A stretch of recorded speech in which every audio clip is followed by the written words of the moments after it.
वसुंधरा सिंधिया और बेटे के खिलाफ कोर्ट का शिकंजा। सरकारी जमीन के हेराफेरी केस में दिल्ली हाईकोर्ट करेगा सुनवाई। एनएचएआई पर गलत तरीके से सरकारी जमीन बेचने का आरोप।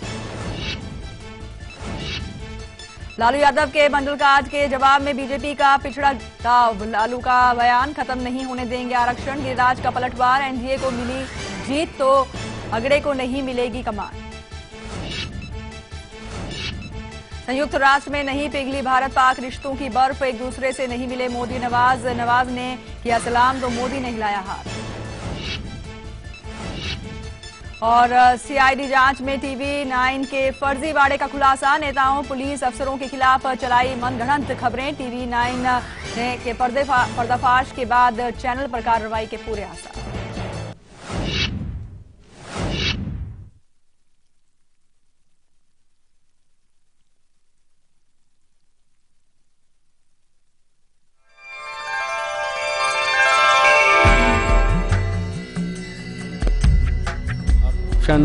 पितरो अमीमदन्त पितरो अतितृप्यन्तान् पितरः क्षुन्धध्वम्। शान्ति शान्ति शान्तिः।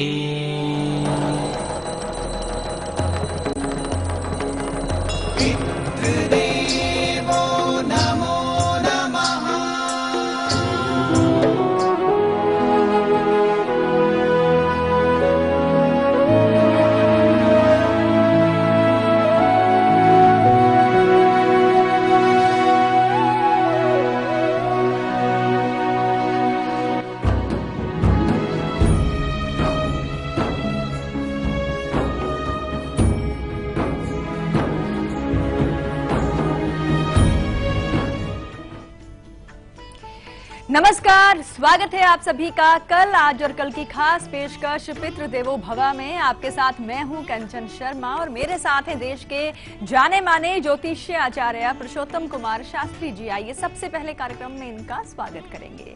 आचार्य जी, बहुत बहुत स्वागत है आपका शो में। धन्यवाद। जी हाँ, पितृपक्ष चल रहे हैं और आज हम आपको बहुत ही अहम जानकारी देने वाले हैं। यूं तो आज द्वितीया का श्राद्ध है, लेकिन आज की जो विधिवत जो श्राद्ध की जो विधि थी, नियम थे, वो आपने पूर्ण कर लिए हैं। अच्छे से आपने श्राद्ध किया होगा, ये हमने कामना जो है हम कर रहे हैं। और कल है तृतीया का श्राद्ध और आज हम आपको बताने वाले हैं कि जिस प्रकार हर माता पिता का सपना होता है कि जो उनके बच्चे हैं वो अच्छे से शिक्षा ग्रहण करें और हर क्षेत्र में सफलता पाएं, लेकिन अगर आपको लगता है कि जो आपके बच्चे हैं उन पर आप पैसा तो खूब खर्च रहे हैं, लेकिन आपके बच्चों का पढ़ाई में मन लगता ही नहीं है, यहाँ तक कि कई बार वो किसी न किसी सब्जेक्ट में फेल हो जाते हैं। क्या वजह है? कहीं पितृ नाराज तो नहीं है? आइए विस्तार से जानकारी लेंगे आचार्य जी से। क्या बताएंगे आप? कहते हैं कि कई दफे हम लोगों से कुछ ऐसी गलतियां हो जाती हैं जी कि हम किसी को शिक्षा से वंचित कर देते हैं। और आज वह स्थिति हमारे पास जब आती है, जब हमारे ही अपनी संतान शिक्षा से वंचित हो जाती है, तब हमें वह दुख महसूस होता है। कहते हैं, चाणक्य की नीति में लिखा है, अन्न दानम परम दानम विद्या दानम अतः परम अन्नेन क्षणिका तृप्ति यावत जीवन च विद्या। कहते हैं जीवन में विद्या ही सर्वोपरि होती है और यदि कोई भी विद्या से वंचित रह गया तो जीवन में सुख प्राप्त नहीं कर सकता। तो यदि आपसे कोई गलती हुई है कि उन जिनको आपने शिक्षा से वंचित किया, आज हम अपने बच्चों से भी इस तरह की स्थिति आ गई कि हमारे बच्चे ही सब कुछ है मगर शिक्षा नहीं ले पा रहे, तो आपको उनसे प्रार्थना करनी चाहिए, क्षमा पितृ देवो भव। साथ में आपको चाहिए कि जितना हो सके लोगों को शिक्षा के लिए प्रेरित करें और तृतीया का श्राद्ध जरूर करें, उनसे क्षमा मांगें जिनको हमने इस तरह शिक्षा से वंचित किया है। तो आपकी पुत्र, आपकी संतान भी शिक्षावान बन जाएगी। जी हाँ, तो ध्यान दें और सोचें, कहीं ऐसा तो नहीं कि आपने कभी किसी की शिक्षा जो है उन्हें ना करने दी हो, उनसे शिक्षा का जो अधिकार है छीना हो। यही एक बहुत बड़ी वजह है जो आपके पितृ हैं वो आपसे नाराज हैं और इसका सीधा सीधा भुगतान जो है आपके बच्चों को करना पड़ रहा है। अब आपके बच्चे पढ़ाई में मन नहीं लगा पा रहे हैं या उनकी पढ़ाई जो है बीच में छूट जा रही है। चलिए अब आपको सुनवाते हैं दिव्य स्तुति। ये एक ऐसी स्तुति है जिसे सुनने मात्र से ही आपके जो पूर्वज हैं वो प्रसन्न होते हैं। तो ध्यान से सुनिए आज की दिव्य स्तुति।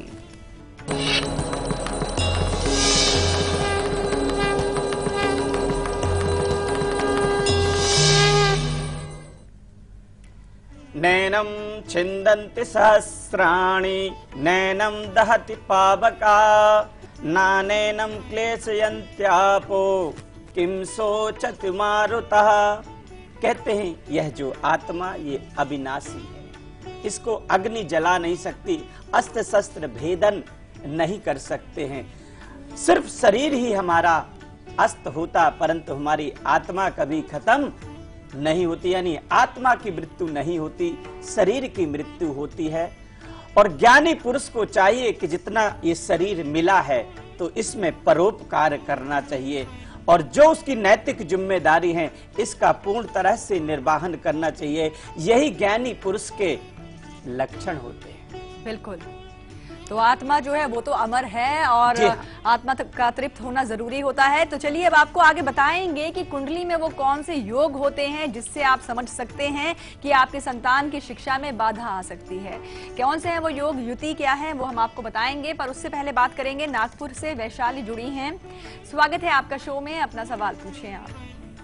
नमस्ते मैडम। नमस्कार। राधे राधे गुरुजी। जय माँ भगवती। हाँ सर, मुझे अपने बेटी के बारे में पूछना है जी।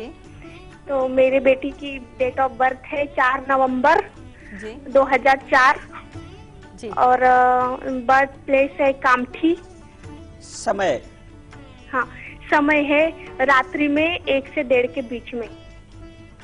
जी हाँ, और गुरुजी मुझे पूछना है कि ये पढ़ाई में कैसे रहेगी और इसका जीवन कैसे रहेगा और इसकी मैरिज कैसी होगी। जी बताना चाहूंगा कि बच्ची बहुत भाग्यवान है, चूंकि सिंह, लगन और कर्क राशि बन रही है। शनि में शुक्र चल रहा, थोड़ा स्वास्थ्य से रिलेटेड इसके जीवन में प्रॉब्लम रहेगी और साथ में इस बच्ची के काल सर्व योग का छाया आ रही है, तो इसके लिए चाहिए आपको काल सर्व दोष का निवारण कराएं। सेकंड नंबर पे मंगलवार के दिन लाल मसूर का दान करें तो बच्ची की शिक्षा अच्छी रहेगी और मैरिज का क्षेत्र भी अच्छा रहेगा और कैरियर में भी तरक्की कर पाएगी। जी, संतान की शिक्षा में किसी भी प्रकार की बाधा आ रही है तो ये तो मानना ही पड़ेगा कि पितृदोष इसके पीछे एक बहुत बड़ी वजह है। लेकिन आप कैसे समझें कि ये दोष बना हुआ है कुंडली में, आइए आपको बताते हैं कुंडली के माध्यम से।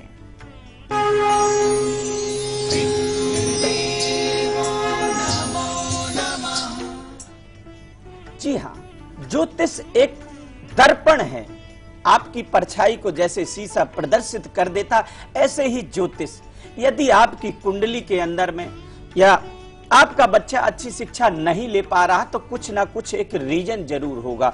और वो रीजन कौन से हैं? ज्योतिष क्या कहते हैं कि लगन और पंचम भाव में शनि, राहु, केतु या मंगल ग्रह की दृष्टि पड़ रही हो या मंगल ग्रहों का प्रभाव हो तो पितृ दोष लग जाता है और जिसके कारण से हमारी संतान हमारी मेहनत के बावजूद शिक्षा से वंचित रह जाती है, उसको सुख नहीं मिलता। साथ में माता पिता जो उम्मीद करके चलते हैं, रात दिन मेहनत करते हैं, उसके बावजूद बच्चे को शिक्षा नहीं दे पाते, तो ये सबसे बड़ा धर्म बनता है कि आपको चाहिए कि किसी अच्छे सुयोग मार्गदर्शक से इस कुंडली का आकलन कराएं और जो लिखे हुए जो उपाय हैं उन उपायों को करेंगे तो कभी भी आपकी संतान शिक्षा से वंचित नहीं रह सकती। बिल्कुल। और अब बारी आ गई है आज के हमारे लकी कॉलर से बात करने की। लकी कॉलर कौन बने हैं, लगाते हैं इन्हें कॉल और जानते हैं और बात करते हैं।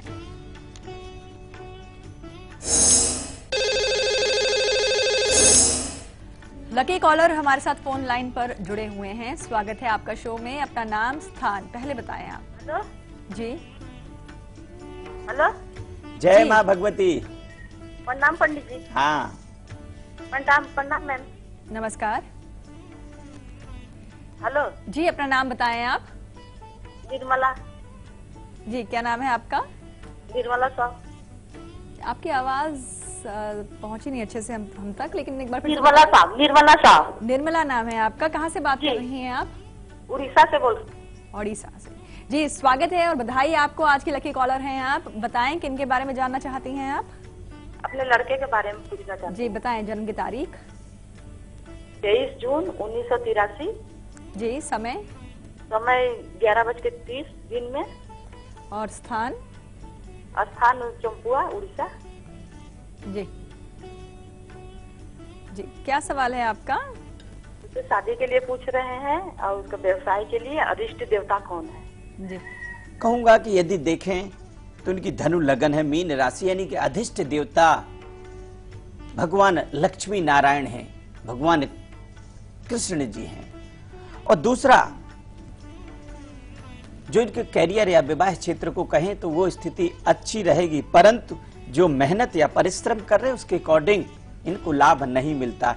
इसके लिए चाहिए कि ग्रहण दोष की शांति कराएं। केतु चंद्रमा का जो ग्रहण युति बन रही है, इसमें केतु चंद्रमा की शांति कराएं और साथ में राहु का दान करें, तो जीवन में एक उच्च कोटि का मुकाम हासिल कर पाएंगे। बिल्कुल।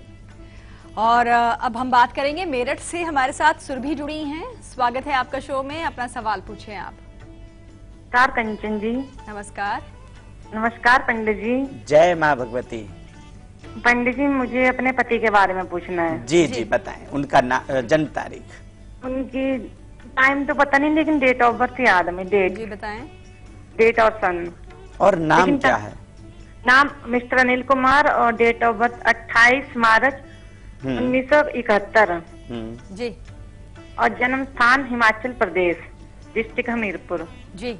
देखिए, इनकी जन्म समय न होने के कारण हाँ चंद्र जी। कुंडली। चंद्र कुंडली से ही इनके भाग्य का दर्पण किया जाता है, यानी भाग्य को बताया जा सकता है। और देखें तो इनकी मेष राशि बन रही है और मेष का स्वामी मंगल होता है। मंगल सप्तम घर में बैठा हुआ है, जिसके कारण इनके कार्य क्षेत्र या व्यवसाय कहीं ना कहीं प्रभावहीन आ रहा है। पारिवारिक स्थिति में कहीं ना कहीं अनबन रहना, ऐसी स्थिति आ रही, परंतु इसमें घबराने की कोई आवश्यकता नहीं। गुरुवार के दिन ब्राह्मण को बुला करके भोजन कराएं और पीली वस्तु का दान करें। साथ में गौ की सेवा करना चाहिए। गाय को कुछ न कुछ दान, ग्रास इत्यादि निकाल करके आप करेंगे तो जीवन बहुत उत्तममय रहेगा। बिल्कुल। अब वक्त हो गया है यहाँ पर एक छोटे से ब्रेक का, लेकिन ब्रेक पर जाने से पहले आपको बताना चाहेंगे कि कल सुबह 8 बजे हम आपके लिए क्या खास लेकर आएंगे। कल हम आपको बताएंगे तृतीया के श्राद्ध से जुड़ी हुई बहुत सी अहम जानकारियां और साथ ही साथ बताएंगे कि क्यों छोटी उम्र में ही बच्चे जो हैं वो जीवन छोड़कर चले जाते हैं। परंतु उसके लिए माँ बाप कितने परेशान रहते हैं, उनके लिए हम कुछ नहीं कर सकते, मन ही मन सोच सकते हैं वो उपाय कल को शांति मिले, किस तरह से शांति दी जाए, शक्ति मिले, इसके लिए खास जानकारी जो है वो कल सुबह 8 बजे बताएंगे। फिलहाल अभी आप देखिए इसकी एक झलक। हम लौटते हैं ब्रेक के बाद।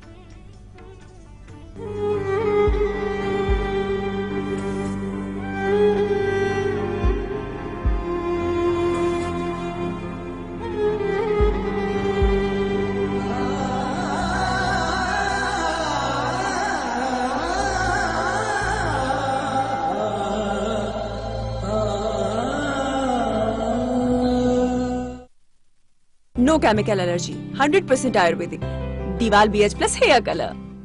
बच्चों, जवाब ठीक से देना और सफाई के 10 नंबर होंगे।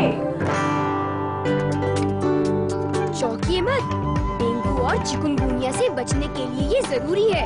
आसपास पानी जमा ना होने दें। ड्रम, कूलर, गमले को हर सप्ताह साफ करें।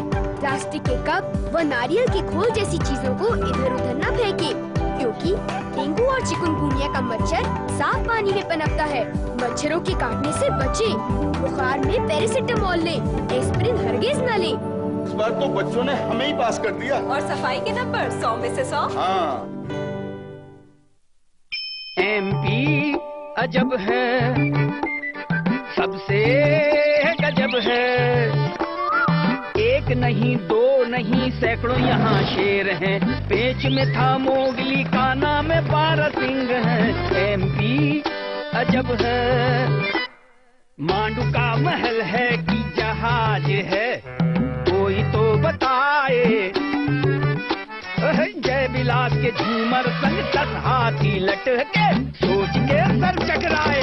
एमपी अजब है, अरे सबसे गजब है, संगमरमर खुदता नहीं, छूता आसमान है, और साची देता सबको शांति का फरमान है। एमपी अजब है, अरे सबसे गजब है।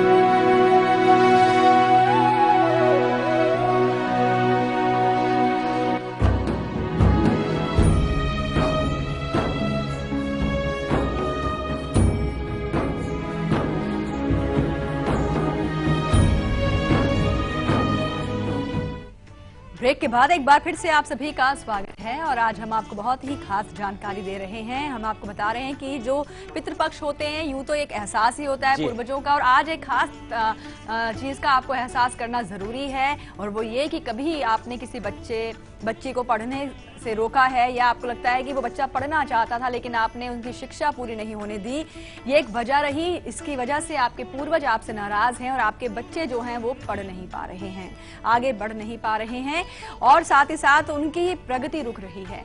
लेकिन आगे हम आपको बताएंगे कि आप अपने पूर्वजों से क्षमा कैसे मांगे, इसके लिए क्या प्रयोग होना चाहिए हम आपको बताएंगे। लेकिन चलिए अब आपको बताते हैं कि कल की तारीख यानी कि तृतीया तिथि पर अगर आपके पूर्वजों की तिथि आई है तो कल की तारीख में आप तर्पण कैसे करें उनका, आइए जान लेते हैं पितृ तर्पण में।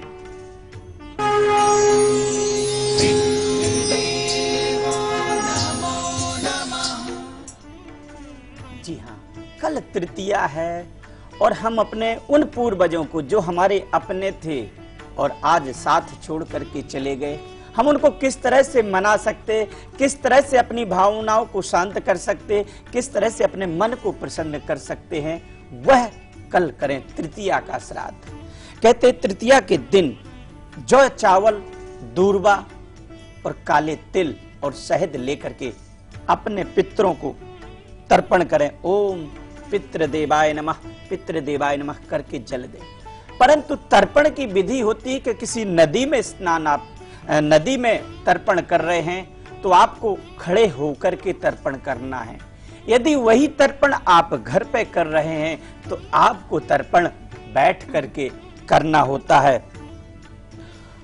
और जब तर्पण को आप करते हैं तो आपके वो लोग प्रसन्न होते जो आपके अपने थे और वर्षों पहले चले गए। सिर्फ आप उनकी याद में कुछ नहीं कर सकते, यही एक दिन का किया गया जो श्राद्ध तर्पण होता वह पूरे साल उसको ग्रहण करते हैं। तो श्रद्धा और आस्था के साथ में कल करें तृतीया का श्राद्ध। बिल्कुल। दिल्ली से राजकुमारी जुड़ी हैं, स्वागत है आपका शो में, अपना सवाल पूछिए आप। नमस्कार कंचन जी। नमस्कार। नमस्कार आचार्य जी। जय माँ भगवती। जय माता। हाँ जी, मैं अपने बेटे के बारे में पूछना चाहती हूँ। जी बताएं जन्म की तारीख। और मेरे ना 3 सवाल है, प्लीज सुन लेना। सबसे पहले जन्म तारीख बताएं, फिर सवाल पूछे तो ज्यादा अच्छा रहे। हाँ जी, 30 अप्रैल 1983 बेटे का जन्म। जी, और समय? नाम सुमित और गांव खारवन, यमुनानगर, हरियाणा। टाइम दोपहर के 2 बजे। जी, और अब अपना सवाल पूछ लीजिए आप। हाँ जी, बेटे का ना शादी हुई थी 2010 में, तो वो मतलब टिक नहीं पाई। अब उसकी शादी के बारे में पूछना है, कब उसकी मतलब शादी होगी, लड़की कैसे मिलेगी। और दूसरा सवाल, हमें ना माता की फोटो रखी हुई है, मतलब काली माता की। वैसे तो घर में मंदिर में सब फोटो है, लेकिन काली माता की है, वो बस पसंद अचानक से रखी गई। जी। और वो ना अब सोच रहे हैं इसको घर में रखें या क्या करें, मतलब जी, आप बिल्कुल। बताओ। यहाँ पर कहूंगा कि जिस तरह से इनकी मकर लगन और मेष राशि बन रही सूर्य केतु के साथ में है, पंचम भाव में राहु विराजमान हो रहा है। देख रहे हैं कि इनकी कुंडली के अंदर में पितृ दोष आ रहा है और पितृ दोष के कारण ही ध्यान रखिएगा, चाहे शिक्षा हो, चाहे कैरियर हो या विवाहिक जीवन हो, हर एक जगह कहीं ना कहीं पितृ देवताओं का बहुत बड़ा अंश और योगदान होता है। तो इनकी कुंडली की, आपकी कुंडली के अंदर में पितृ दोष लगा है और जिसके कारण से इन विषम परिस्थितियों में आपको पड़ना पड़ रहा है। इसके लिए चाहिए कि आप पितृ दोष की शांति कराएं, पितृ गायत्री का जाप कराएं या गायत्री महामंत्र का 1.25 लाख मंत्रों का जाप कराएं, तो शीघ्र ही बच्चे का विवाह हो जाएगा और करियर में भी एक स्थिरता आ जाएगी। बिल्कुल। और चलिए अब आपको देते हैं आपका अपना सीक्रेट नंबर, जिसे आपको किसी से भी साझा नहीं करना है पूरे 24 घंटे।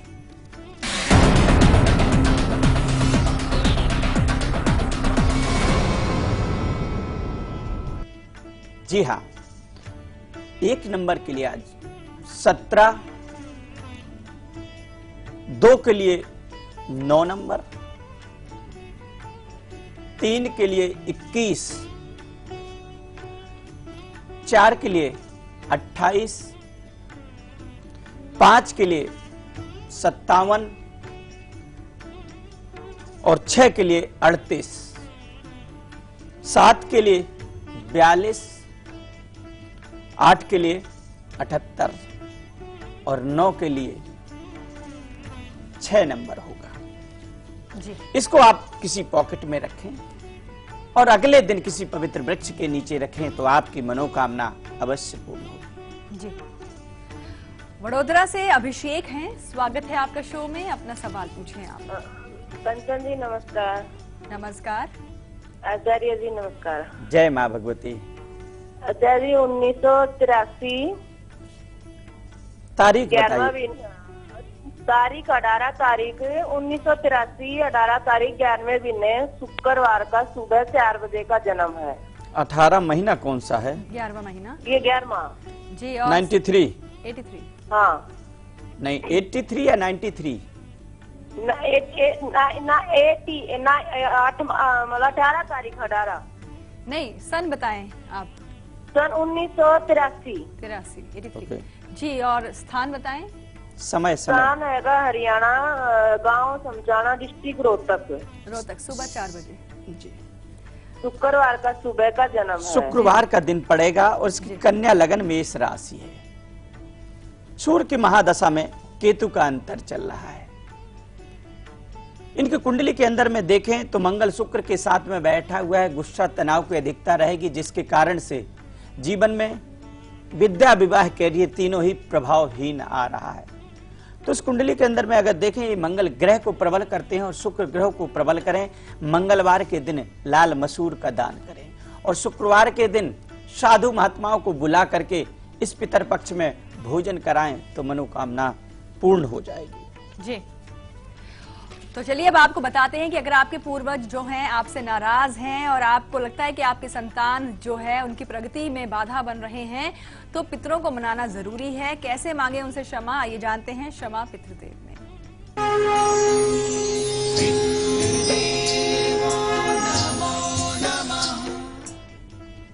जी हाँ, क्षमा पितृदेवो भव। सबसे पहले तो आप अपने उन पूर्वजों का स्मरण करके उनसे प्रार्थना करें और अपने दिवंगत पितरों के निमित्त पीपल के पत्ते में जो आपने भोजन रखा हुआ है उसमें गाय का, कौवे का और कुत्ते का हिस्सा उस पत्ते में रख करके प्रदान करें। उसके पश्चात आप ब्राह्मणों को भोजन कराएं।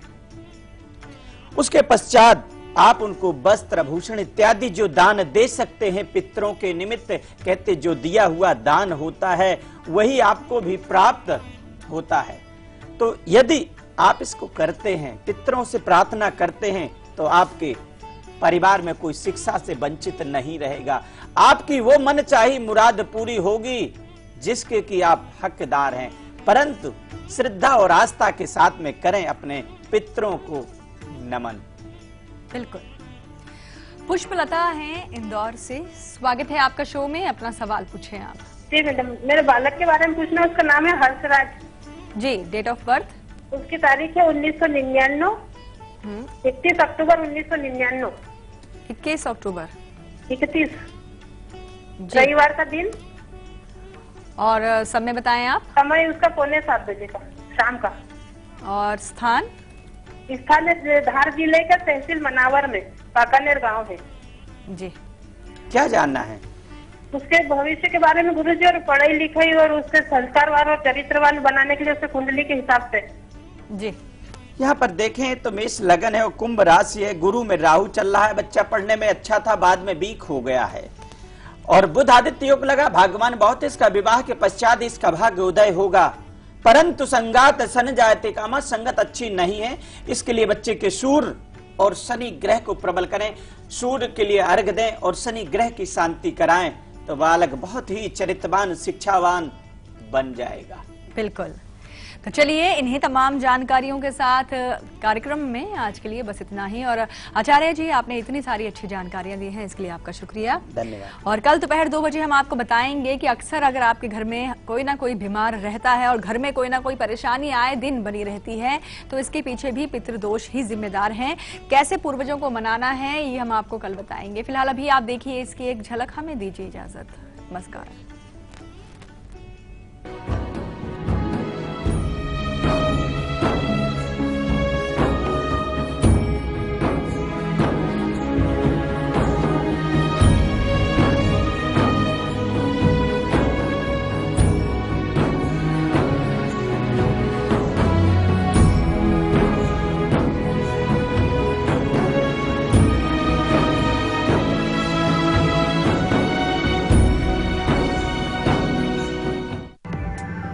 दिव्याकूल, आराम से ज्यादा।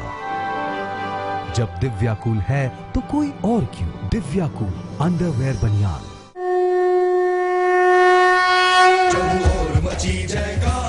देवभूमि तपोभूमि नासिक त्र्यंबकेश्वर में मनाए गए कुंभ मेले में जिन साधु महंत, भक्तगण, पर्यटक, जन प्रतिनिधि, विविध सेवाभावी संस्थाएं, माध्यम प्रतिनिधि तथा नासिक त्र्यंबकेश्वर के नागरिकों ने सहायता दिया, उनके प्रति महाराष्ट्र शासन द्वारा दिल से धन्यवाद। ये कुंभ की हुंकार है, पर्वणी श्रद्धा, भक्ति तथा पर्यटन की कुंभ की हुंकार है, महाराष्ट्र शासन द्वारा जारी।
मैं प्राचीन आयुर्वेद संसार में होने वाली गंभीर से गंभीर बीमारी जैसे cancer, liver failure, kidney failure, Parkinson's, जोड़ों का दर्द, स्किन सोराइसिस आदि का सफल इलाज करता था।